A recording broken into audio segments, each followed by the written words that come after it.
It's time to set sail on the Azurite seas. Is this the set where I win one? Oh, pretty please.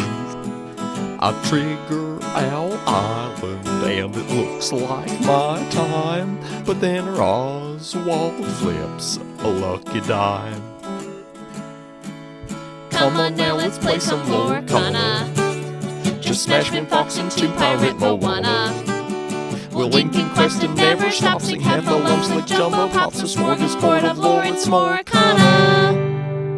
Katie, I am back from the front lines. Oh my gosh, are you injured? I have been battling. It has been wearying. It has been intense. You need a snack. Thank goodness we're at the Smorcana Cafe. Thank goodness we are here at the Smorcana Cafe. I'm Brett. I'm Katie. And we are delighted to bring you little morsels of Lorcana strategy, little nibblings of Disney facts. Little spice of friendship. The spice of friendship is what makes Smorcana go. Yes. Brett, Yeah? congratulations. For what? It's our 50th episode. Oh my goodness, 50 episodes? Yeah, man, it's a big deal. What the heck am I doing with my life? What am I doing with my life? I'm sitting here with you too. Just making a podcast. It's kind of the best thing to do with our lives. We have so much fun doing this. It has been pretty fun.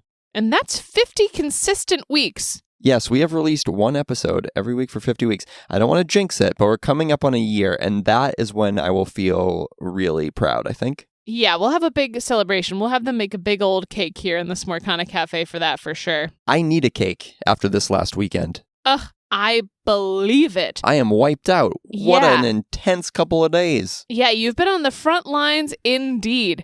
You've had a weekend of back-to-back set champs. Yes, I attended 2 of them. What were they like? What did you play? Where were you? What's going on? Take us to the first one. What was Saturday like? Saturday was at Diversions in Portsmouth. We had, I think, 25-ish players. I elected to play good old Blue Steel without a whole new world. It was a deck that I played a whole bunch during the last set champ cycle. I really enjoyed it. I have been playing mostly off-meta decks, and so I wanted to just pick something I was comfortable with for this first set champ. I threw in some Calhouns, which I really enjoyed, a couple of Sail the Azurite Seas, so some new cards to update the list a little bit, and I had a great time. Yeah, you stayed true to your colors. You stayed true to your Blue Steel. I think a lot of times people are afraid of that deck because it can be challenging to play. It can be lengthy to play. It takes a lot of skill to master it. And I think you're really good at playing that deck. So I'm so glad that you brought it. It's too bad you didn't win any rounds. Yep, it's too bad. What? Hey, hang on. Wait a minute. Wait That's a second. not what happened at wait. all. Yeah, You got a scar. I did. I got a scar. Day 1, got a scar. Heck yeah. What were your matchups like? Well, I like to say that Blue Steel right now is slightly unfavored into everything, but not by a lot. It's like a 45% into everything. It is not a great deck in the meta, but it doesn't have really horrible matchups. You have at least a chance always. You have tools to combat aggro.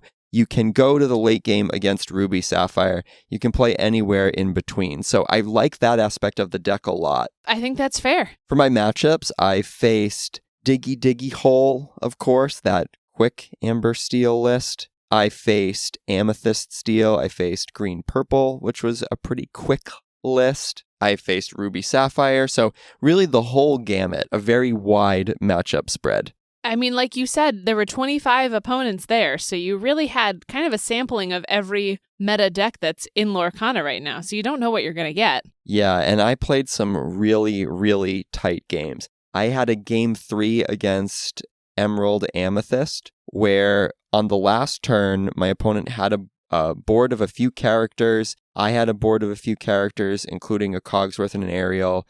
My opponent was up at 17 lore, and I was down around 7 or 8, and I had to challenge in such a way that I avoided a go-go trigger to win, right? And so I had to carefully challenge with my Cogsworth and put most of the damage there so that the go-go trigger couldn't be for the 3 lore to close out the game. And as it was, my opponent was able to go only to 19. And because I had quested the right way and challenged the right way, I was able to eke out a victory in that game 3. And that's what propelled me into the top cut. So that felt really good. Yeah, I had to work Saturday morning, so I only was able to come to kind of the second half of the set champs to watch.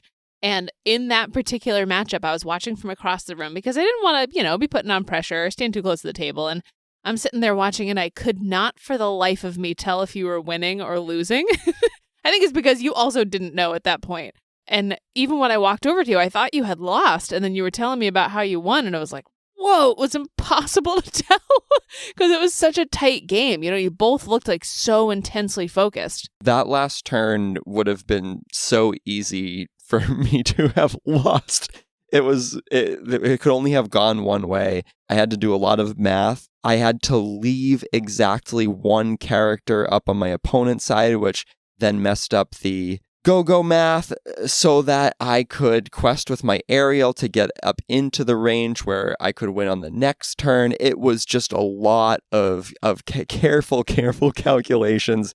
It involved resist and ward and bouncing and, anticipating things. It was incredibly difficult to work out how to navigate that one turn. And I think it was by far the turn that I spent the most time thinking about. I even apologized to my opponent and said, look, I'm sorry. I'm thinking I'm working through the go math right now. Yeah, it was definitely worth working through the math. And that's, you can't be afraid to take the time. I think it's such an important skill that you have when playing Lorcana that you know when you need to take time, right? You don't ever feel pressured by your opponent. At least it appears to me that you don't ever feel pressured by your opponent to play at a certain speed or at a pace or anything like that. You take the time that you need to take to play the game as well as you can, and that's what made the difference for you. I like to think of it like there's a time bank. We talk about this in acting too, right? Where as an actor, there's a bank, and when you're really quick and you're not selfish on stage, you're putting things into the bank so that if there's a moment later in the show where you need to live in the moment and kind of feel it a little bit more, you can withdraw from that bank. Kind of the same thing with Lorcana sometimes, where you go quickly when your decisions are a little bit more straightforward so that when they aren't straightforward, you've banked a bunch of time that you can withdraw. Yeah, I love seeing it that way. We already see Lorcana in bags. Why not see it in banks? So that was Saturday. How was Sunday for you? I was a bit fried. All of my games were really, really intense. I went to 3 games in every round, and so I was ready to play something a little bit easier, a little bit smoother, a little bit more straightforward on Sunday. Yeah, a little bit of a break for the brain. You played a deck that you built Saturday night, and we'd only played once together at home. Yeah, I played one game against you on the play when I knew I would win, just so I could feel a little bit confident about it going into the next day. I was playing a blue steel deck, but this one was a bit different, quite different. It's an aggro blue steel or a tempo-ish blue steel list that has been making the rounds. I know that Harlan Sweet, a content creator, has been popularizing it because he did pretty well at the Last Chance qualifiers in Europe with a similar list. It looked really fun. It had new cards like John Silver and Alice in it, and so I said, why not? Yeah, the idea of an aggro blue steel is like kind of mind-bending, but it looked like a really fun deck. How'd you do with it? I smashed with it. Yeah, you did. Mostly. I texted you, I think my first round took like 10 minutes. I had a 2-0. My next round was against Archer, and I won 2-0 in like 15 minutes. Yeah, that's the gross thing about aggro. We all know. Yeah, it was wild. It felt so different coming from the day before where it was 3 game sets, and every time it was, going down to the last 5 minutes, and I was having to make so many tough decisions constantly. I love that playstyle. I really do. Like, I thrive on that. I'll do that all the time. That's why I like that deck. It was really nice and a breath of fresh air to be done with rounds so incredibly quickly. Yeah, it gives you that time to reset your brain, use the bathroom, have a snack, important things. How did you do overall? Yeah, I won my first 3 rounds, which won me a scar. I was able to intentionally draw into the top cut, where I lost to Diggy Diggy Hole for the second time in 2 days. Hello, hello? That deck is just so punishing if you don't get what you need. It is incredibly difficult to beat on the draw. It's a really, really, really strong deck, and yeah, I'm ready to take some revenge against it, I think, in the upcoming tournaments. Most definitely. I'm thinking about becoming it. It's so tough. We might be talking about that a little bit more later, though. I do want to touch on a topic. You'll notice that I said I intentionally drew into the top cut. Yeah, intentionally drawing is something that we've talked about on the pod before.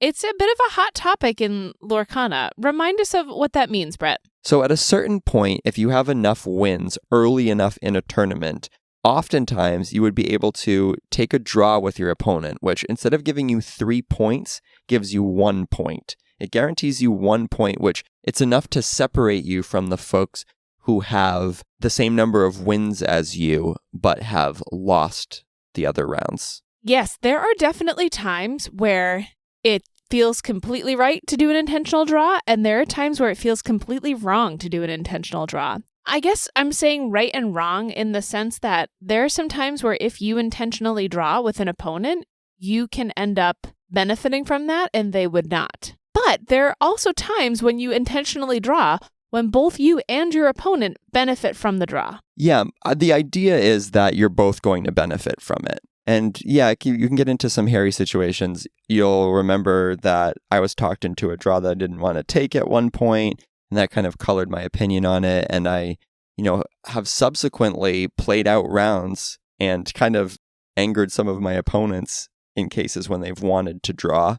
I've also been in situations like last set championships at Portsmouth Diversions where I could have drawn in, played the game out, lost, and then missed the cut because of that. So I've seen the gamut of how intentionally draws work because I've benefited from them, I've been hurt by them, I've taken them when I shouldn't have, etc. And so I had the stance that, I would always want to just play out these games. And really what shifted my perspective is actually just kind of some life changes. We're looking at getting a house and, starting a family someday, etc.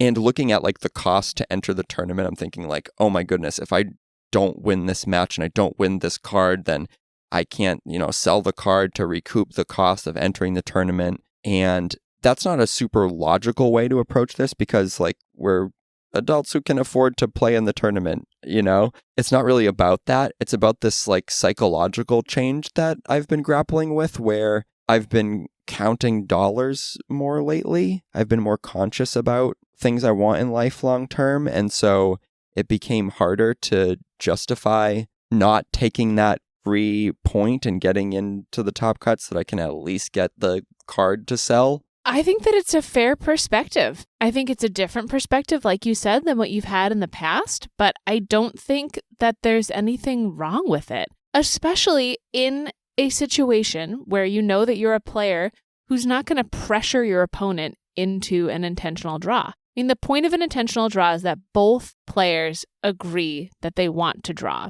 And in situations where someone feels pressured into it is where it's wrong, right? That's where it's not an agreement that you've both made. I don't think there's anything wrong with wanting to win an enchanted card, and knowing that winning a valuable card could make a difference. That's part of what the game is. It's a trading card game, and some people play this game to trade cards and to get valuable cards, and so they can get more cards and they can continue playing the game. And that's a very reasonable reason to do something, to make an intentional draw. Yeah, I'm still grappling with it. It's something I still am trying to work through. I think I don't want to be hypocritical because I know I've said on this podcast, like, I don't want to draw, I want to play it out. I always want to play it out. And so I did feel hypocritical and guilty taking draws to get those scars this week. And I don't know. I don't really have an excuse. All I can tell you is what I've been feeling and what I've been thinking. And it's something I'm going to have to continue to work through. I think I still wish that intentional draws just didn't exist and I didn't have to make the decision. Yeah, and I think it's a great conversation to have. I mean, we're only human. We play the game a lot. It makes a lot of sense that your opinion can be malleable on something like this. We'll work through that. We'll figure it out. Let us know what you think. Let us know how you feel about intentionally drawing. Let us know what you would do in such a situation or how you approach it. In other news, you traded for 2 Chanties. Yeah, we made some trades up in Maine with my pals Spencer and Austin. Shout out to them, really cool dudes. And they were in awe of the Dragonfire promos from the DLCs. And we had 4 of them, and they weren't really doing anything in our binder. Yeah, we don't need them. And they were really excited at the prospect of getting a couple. So we picked up a couple of Enchanteds. We grabbed a Daisy Duck Enchanted, which looks amazing. She's sweet. The pirate Daisy Duck. And an Yzma Enchanted, which looks really cool. Also looks awesome. We only had 1 Enchanted from this set so far. Yeah, nice to see. I mean, if we're going to have one from the set, Daisy or Chippendale would probably be my picks. So Daisy might go on the shelf, and that frees up some of our other cards maybe to get traded or moved. I love trading. I love that aspect of the game. It's one of the best parts when 2 players can share their collections and both get something out of it. It's quite literally the name of the game. Yeah. All right, Katie, I'm starving after all of that. It's been a long discussion of set champs before we even enter the restaurant. Let's go get some grub. Yum.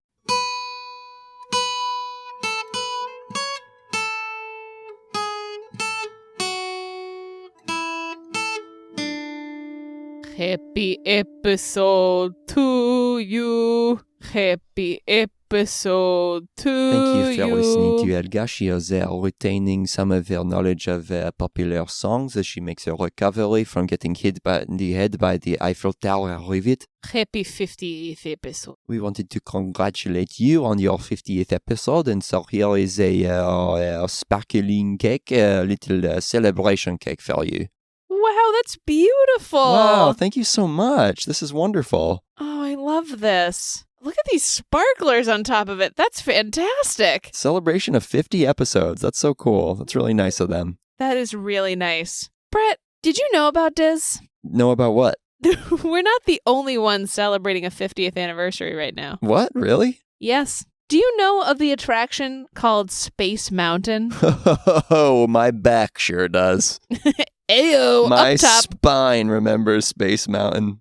Yes. So, ladies and gentlemen, Space Mountain is turning 50 years old. It opened in Walt Disney World in 1975. Wow. Still holds up. Still holds up. Yes, definitely. What is Space Mountain, you may ask? Well, Space Mountain is a roller coaster. One of the mountains in Disney World. It is the first mountain child of the Matterhorn bobsleds. So a lot of people in Disney parks reference the mountains, right? Thunder Mountain, Splash Mountain, and Space Mountain. Splash Mountain has been rethemed to Tiana's Bayou Adventure. Thunder Mountain still exists. And Space Mountain is Space Mountain.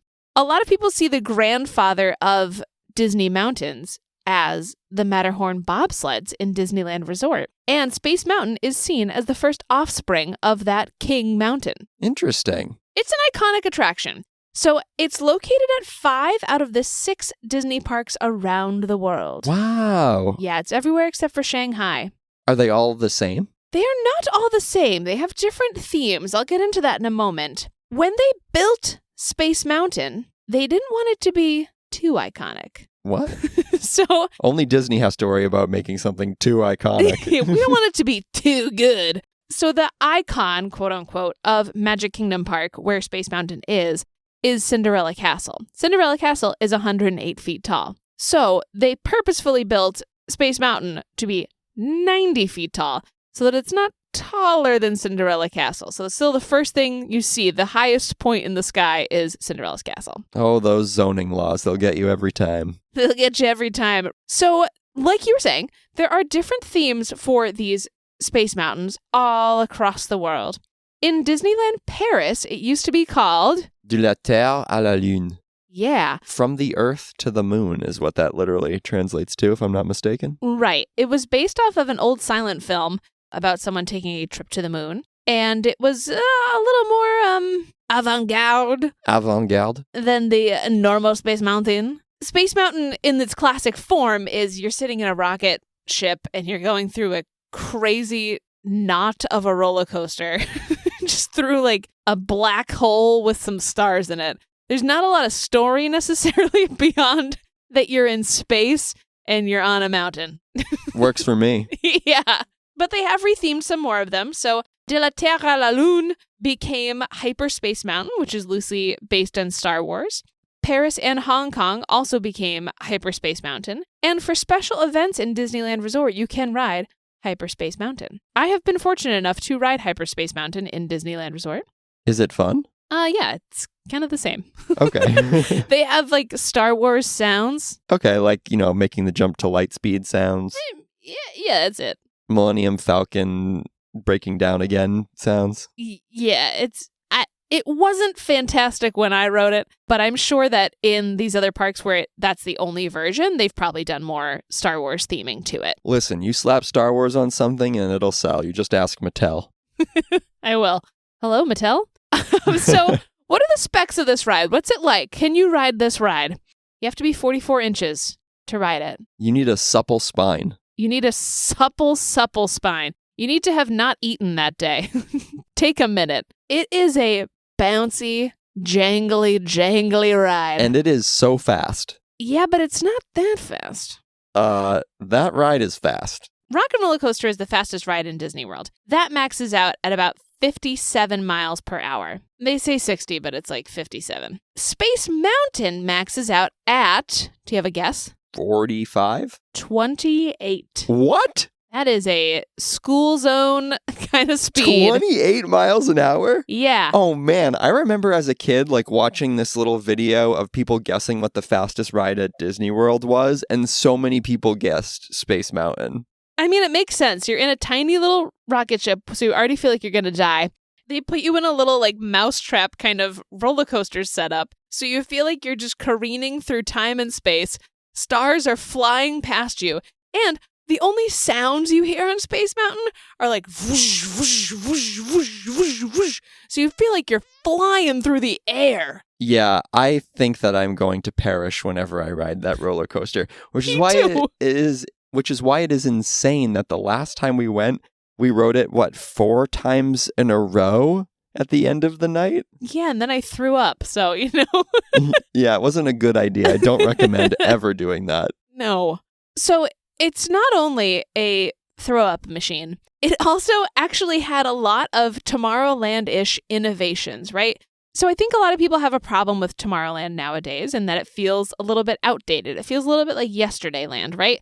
A lot of Tomorrowland is still themed to the ideas of a computer, and those have been around. It could certainly use a scoop out and a retheme. But this is back in the 70s. So when Tomorrowland opened in 1971, the technology that they used to build Space Mountain didn't even exist. And to build this roller coaster, they went to literal astronauts, like people who'd been to space. Wow. Yeah, they brought on Gordon Cooper, who'd been an astronaut on the Mercury missions, to come in and advise them on making this ride space realistic. Which, if that's what space is like, no thanks. Well, it's notorious for G-force and getting rattled around, and you need to be physically fit, et cetera, et cetera. It definitely kind of feels like you're getting thrown about. And it is cool that the ride has the astronaut seal of approval on it. I talked about it using futuristic technology, which didn't even exist when Walt Disney World opened. Space Mountain is the world's first computer-operated roller coaster, meaning computers were used to create the tracks, right, to generate what the tracks would be like, as well as operate the ride. Holy cow. Yeah, this hadn't happened before. When you're riding the Matterhorn bobsleds in Disneyland, some guy just cranks a crank and goes go ahead, and just waits for you to slide back, and that's still how that ride's run. So yikes. But it's cool. It's cool that it is really the icon of Tomorrowland, and it was so true to what the concept of that part of the park is, right? It had those exciting scientific innovations that are exciting to be a part of. When it opened, it was sponsored by RCA. Oh, yeah, the classic future tech company. Yes, the records. And it used to show a video of Kurt Russell singing Sugar, Sugar, like the Archie song. So when you would enter, there was a display of an RCA video machine showing a recording of Kurt Russell singing Sugar Sugar in front of Space Mountain, which you can look up and watch online, and I have. We'll post a link to that in the show notes. Yes, indeed. It's great. He does a good job. He's a pretty good singer. It's Anyways. like reasonably entertaining. It's a good way to spend a couple minutes of your day. It's not too bad. It's part of a whole special where the Osmonds are there and they're all trying to ride Haunted Mansion, and it's a good time. Okay, so this video is playing at Space Mountain. Yes. When you enter Space Mountain, you were going to be greeted by RCA's mascot, Nipper. Do you know who Nipper is? I can't say that I know who Nipper is. Okay. Have you seen that painting of a dog listening to a phonograph? If you looked at it, you'd be like, oh my God, the RCA thing. Anyways, there's a famous French painting of this dog listening to a phonograph. That's Nipper. You know, Nipper. Nipper. Everybody knows Nipper. So this dog was going to be a bigger part of Space Mountain. Then when Space Mountain was no longer sponsored by RCA, they kind of changed Nipper to being just like a robot dog. It used to be a dog listening to a phonograph in a little space dome, which didn't look good. And now it's a robot dog, which is not on the ride, but when you exit the ride, you see a little robot dog. Yeah, that's right. That's Nipper. Okay, so that's a nod to Nipper. Yeah. So my diz for you all today is next time you ride Space Mountain, pour one out for Nipper. Happy 50th to Space Mountain. 50 years of spinal adjustments. Yes, as bumpy as it is, it's near and dear to our hearts. It's really, really fun, especially if you don't have crazily long legs like me and barely fit in the rocket and feel like you're going to fly out at any moment. Then it's especially fun, I'm guessing. Yes, indeed.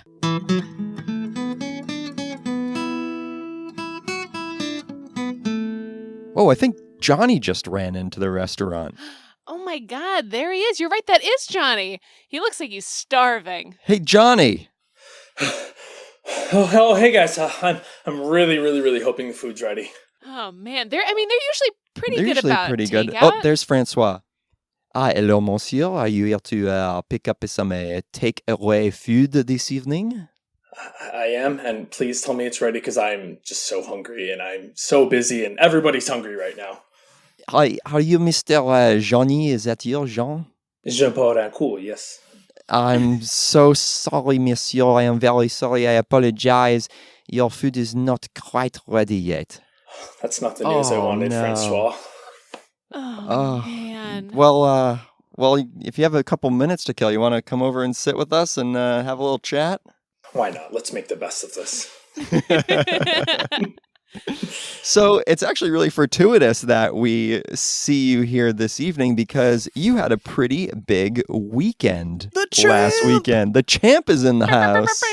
Thank The you, Portsmouth Diversions set champion for Azurite Sea. How does it feel? It feels awesome. I'm very proud of myself. I've always thought that you don't measure someone's skill as a player or anything by what they've achieved, but obviously winning something feels great. And I had a blast doing it, got to see a lot of friends and learned a lot along the way, and I'm super pumped. Yeah, it was a really, really fun event, really good turnout. Always a great time at Diversions. They put on a good show, so to speak. What did you play at the set championship? What deck were you rocking?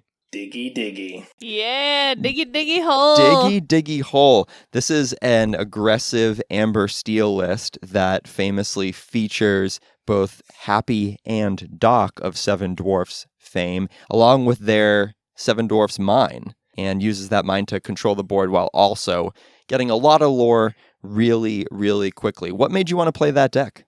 I traditionally have played Ruby Sapphire. In the last set, that's basically all I played.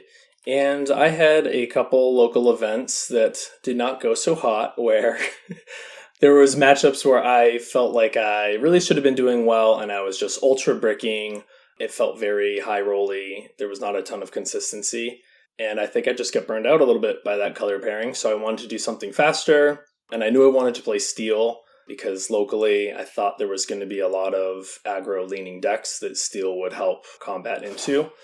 So I saw the success that DeCandio's list had at Charlie's Collectible Show and started playing around with it and was just really into it. So I kept rolling with it.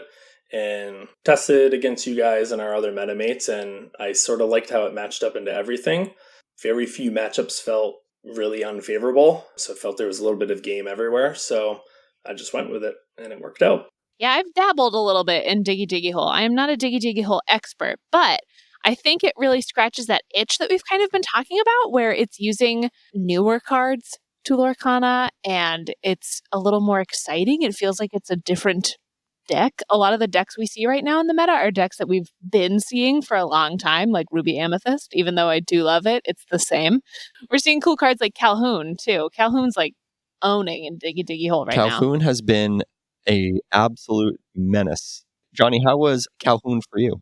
She might have been my MVP. And also, thank you for lending me the fourth. You're very welcome.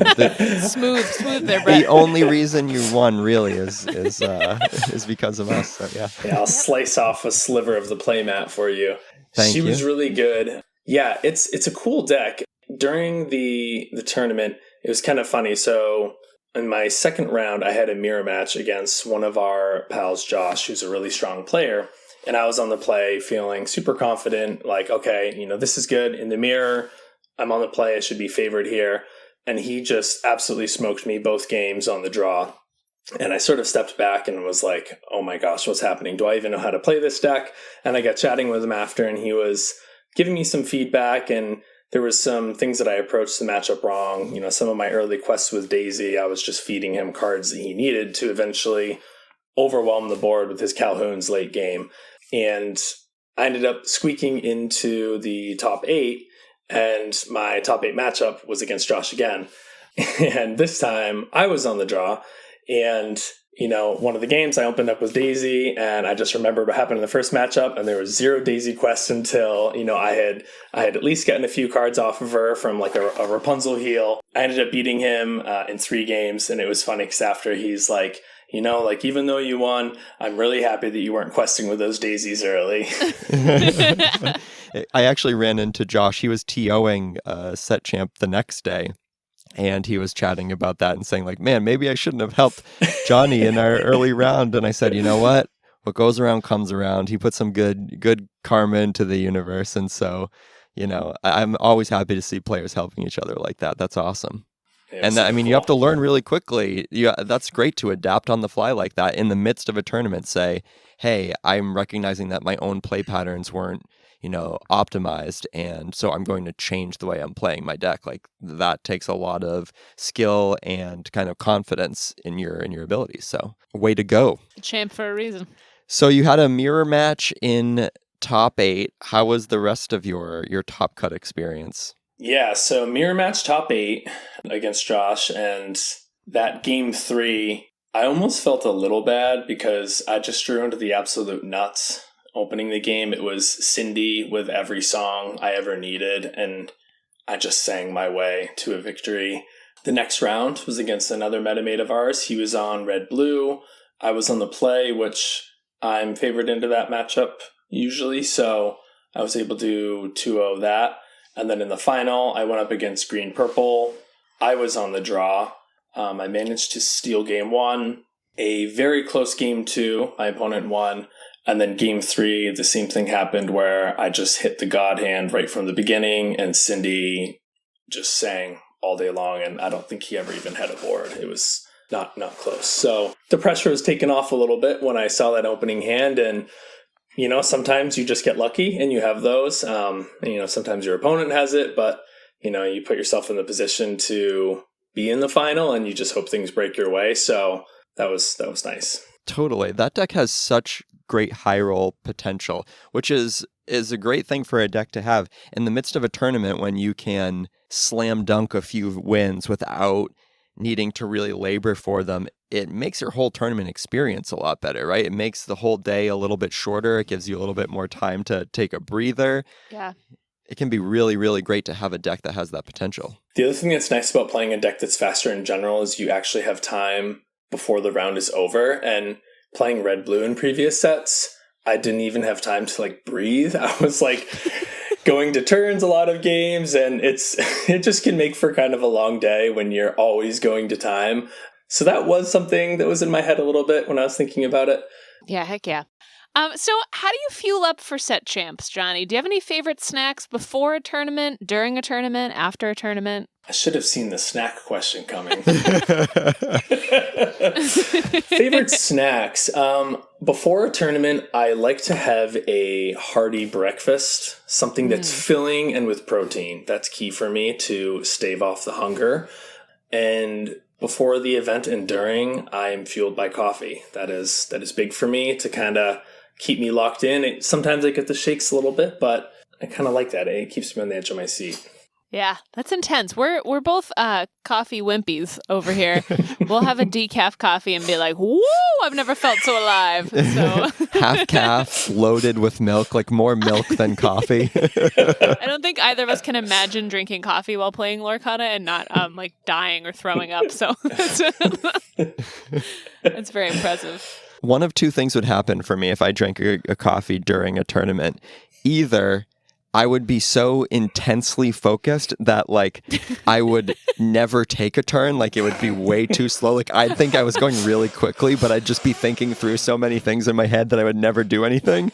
Or I would play so quickly that I would have no clue what's going on and I would not think through anything. Yeah. I can't deny that both of those things have happened to me. So, yeah. Well, Johnny, you are a wonderful parent to a wonderful toddler. You have a 2-year-old daughter. You also have a son on the way very soon. Ooh. Very soon. Any Double day dad. now. We're talking weeks. The due date is less than a month, so any day now. Exciting. Wow. Wicked exciting. Now, I imagine it makes it pretty difficult, given all of those responsibilities, to find a bunch of time to prepare for a tournament like a set championship. In light of that, how do you prepare? How do you find the time? I think like with anything else, it's just managing priorities. For me, it's really important that I'm hanging out with my daughter in the 2.5 hours that I have with her during the week. Every weeknight after work before she goes to bed. So in those hours, I really want to just like focus on being with my family. A lot of my free time to play games has just shifted to the evening.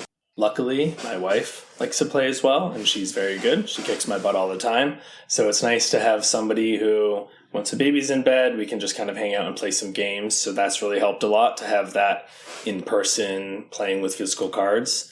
But outside of that, just all the games you can play online have been great too. Yeah, totally. And it is really handy that Sam is so good at Lorcana. having the ability to get some games in right at home, kind of on demand, is super critical. I mean, Sam's kicked our butts quite a few times. It's funny. I feel like she ends up getting to know these decks so well because I'm just making her play a different deck every night. Yeah. I'm like, hey, I need reps against this. You got to learn how to play this now. And I'll give her the rundown of it. And then I don't even really need to tell her because I feel like she knows what she's doing. Right. Yeah. It makes her into a strong player. She's a strong, like a parry partner or whatever it is in sword fighting, right? I don't know where that came from in my brain. But, with all your fencing training. Never fenced before, but yeah, it's like fencing. I think it's really admirable. I mean, it's something we were talking about before we asked you to be on the pod too, is that it's really nice to see someone who their whole life isn't completely absorbed by Lorcana, because a lot of times you see people who are, getting first place and getting mats over and over and over and over, and all they do is Lorcana. So it's great to see someone with a healthy balance who is a good player get the accolades that you deserve. It's great. Thanks. Yeah, I mean, the number one priority is always going to be my family, and then work is going to come before Lorcana, and then, Lorcana and hanging out with my friends. And I mean, like you guys know, the best part about this game is making friends. That's why I'm sitting here chatting with you guys. I wouldn't have known you probably unless we started playing this game. So that's always been the most fun for me, is just the friendship. And that's why I like going to the in-person events more than anything. It's not to play the game, but it's to like see people and hang out and just have a good time. In-person gaming is absolutely the reason to do this. Like, anybody can sit at the computer and play, like, League of Legends or whatever, but to make those kind of lasting friendships, that's what the game like this does. So it's really, really cool to see. All right, so enough of the serious family Lorcana discussion. Let's get Yeah. into some hard-hitting snack/comedy/Disney questions Yeah. here. Here's one that we like to ask. We're going to give you absolutely no context for it, and you get to ask no follow-up questions. If you could eat a card, Which would you eat? Rut. what was that? Is that his name? Rut. Yeah. Yeah, right. Yeah, you'd eat rut. Eat some mousse. I love venison. I love moose as well. It's great. I don't have moose nearly as much as venison because not as many people around here that I know are hunting moose. But maybe that's an easy answer, kind of cliche, because it's actual real food that you can make. But when I just look at that card, he honestly just would look delicious if you just seared up a nice fat steak. Yeah. Yeah. So you don't find him that funny in Brother Bear is what I'm guessing. You're not like, oh, we could never slaughter Rut. I mean, I'm salivating during the rut scenes, honestly, because I'm so hungry when I see him. Wait a second. Starving. What did you order for takeout tonight? Did you order Rut? Did you order Rut for takeout? I may have just ordered raw meat. Okay. Yeah, well, we know that the Smorkana Cafe caters to a wide range of tastes and sensibilities. So, listen, if that's what you have to do as a family man to keep things going is order a few haunches to take home. Can't believe they're taking so long with your raw meat. Yeah. So, Nuts. seriously, though, having never tasted mousse, how does mousse taste? What's it like? It is a little bit of a gamey taste. I know sometimes that can be kind of a cliche answer. It's best cooked when it's rare, I guess. Nice. Stewed, maybe? A nice mousse stew? Mousse stew. So I've had mousse stew before, and I have also had it in a chili too. And then depending on what cut of the mousse you're using, if it's like a nicer higher end cut, you can just eat steaks straight up, which is all delicious. I've only had it a handful of times, but it's very good. So when does your Mousse culinary podcast release again? and how do you think Took would feel about your selection? Yeah, why didn't you pick the other Mousse, Took? Just a flip of a coin. It was going to be one or the other. They're kind of like twins, right? So I think so, yeah. All right. So we know that you'd like to eat some rut. That makes a lot of sense now. Having discussed the flavor profile and the methods of preparation, we're going to get into a game we like to play called Ink Play Banish. Yes, you may be familiar with this game. It has a bit of a scandalous name in other realms of the world, but essentially you're picking a card that you sometimes want to play that you would otherwise ink, a card that you would play all of the time, and a card that you don't enjoy and would like to banish. In that order, going ink, play, banish. Our first category for you, as you are musically inclined, is about Disney songs. Among your many talents, besides knowing how to butcher a moose, you also are a talented drummer. And so we wanted to talk about the punk album that Disney released recently. A Whole New Sound. So we're thinking about these songs in that context of their covers from A Whole New Sound. Quite a niche question here. We've got 3 options for ink, play, or banish. Eye to Eye. From the Goofy movie. Go the Distance. From Hercules. And Surface Pressure. From Encanto. Wow, this is tough because they are all very They're certified bangers for sure. Mm-hmm. In the context of that album specifically, I would ink Eye to Eye. No disrespect, the original is absolute fire, and the cover is great too. This is one of the ones where I think I actually like the original more than the cover, but very good still. I would play Go the Distance. That is one of my favorite Disney songs ever, and that cover is awesome. And sadly, I would banish Surface Pressure. No disrespect. It's a hard choice. Someone's got to go. You have to make a tough call, Yeah, and you it's did. not easy. Yep. Our next category is Lorcana cards. We've got some father-related cards for the upcoming father to a newborn boy very soon.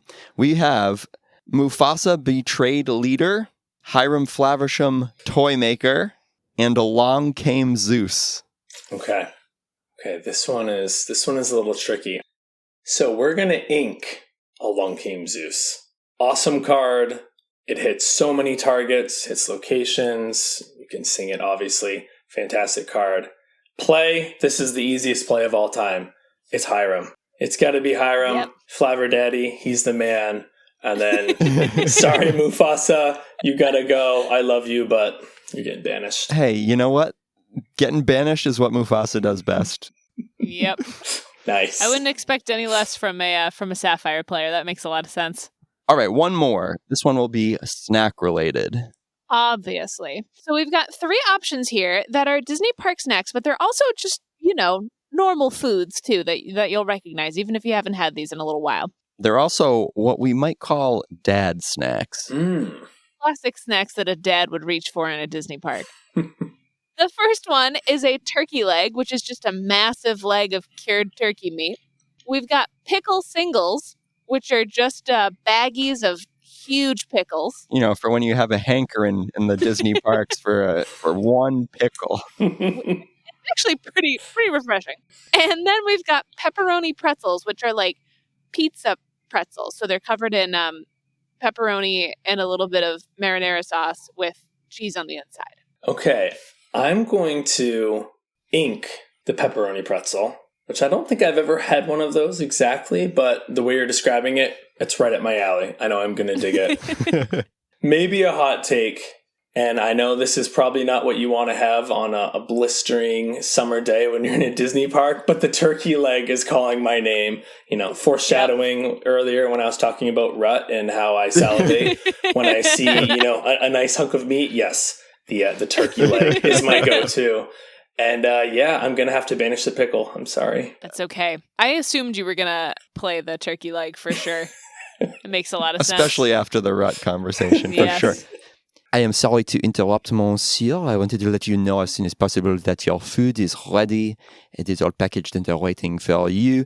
It is 4 sides of mousse meat. It is dripping with drippings as you requested. Francois, this is absolutely fantastic. And I'm happy that the food came out a little late. This was nice chatting with everybody. All 60 pounds of it is ready for your transport. I don't even want to know what I owe you, Francois. Hey, Francois, it should be on the house because you waited. It is, of course, on the house. I'm sorry that it was not pre-cut for you. We did our best. Do you need help transporting all this into your transportation? No, I brought my trailer. I'm all set. Johnny, thank you so much. It was so good to see you. Yeah, we're so glad this worked out. And good luck preparing all of that food. Thank you. Thanks, guys.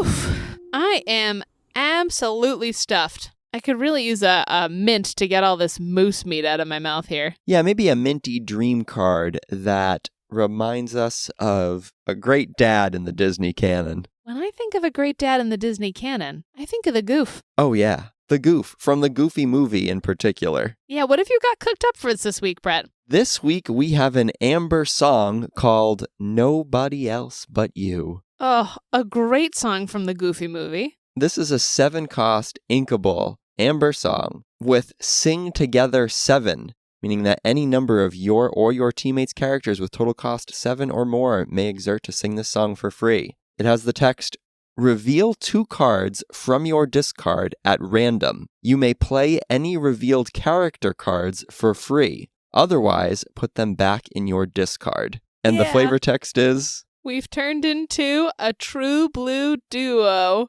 We've turned into a true blue duo. Oh, it's such a good song. So good. Wow, I can't think of a more sincere card for Dream Card number 50. Yeah, this one's for all the dads out there. Yeah, I love this. I also think it's a pretty powerful card. I really appreciate that when you're taking those 2 cards out of your discard, you don't have to have them enter play exerted. Yeah, this could result in a huge board swing. I would love to maybe play this with that Ariel that's a Singer 7, the 4-cost Singer 7, or that Cinderella that's Singer 9. I would love to see some of those big Singer amber effects get some love. Cards like this would potentially do that. Works really well with all of Amber's other like discard pile shenanigans. You can sort your discard pile in such a way that this could hit something really good. Yeah, and it's great having the ability to know what's in your discard to a degree.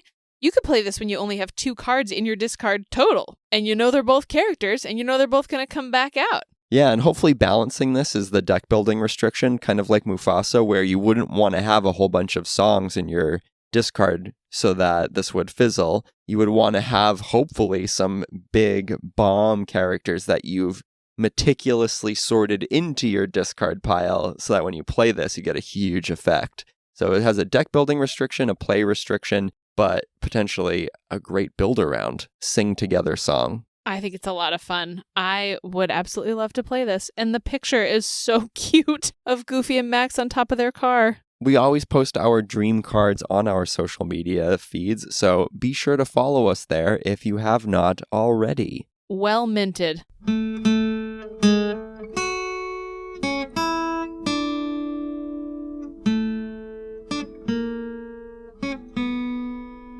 Katie, what's next on the menu for us? What's coming up in our Lorcana life? Oh boy, well next we've got more set champs coming up. The hits keep coming and they don't stop coming. You finally get to attend a set champ. Oh my goodness, So I cannot we'll get wait. to hear all about your experiences. Yes, and we'll be playing more games, as we always do, getting ready for those set champs. We also emailed Zan Syed to see if he wanted to come on the podcast. Yeah, and apparently he doesn't care about snacks. Yeah, I guess not, because he has not responded. So if you want to get Zan Syed on Smorcana and want to know his opinions on various snack foods, then just pester him.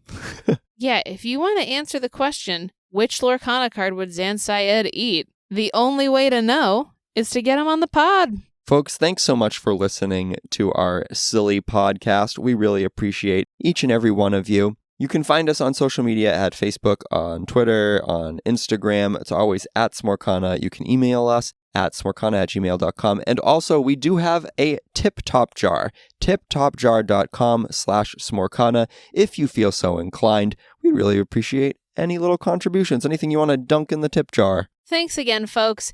And as always, keep on snacking.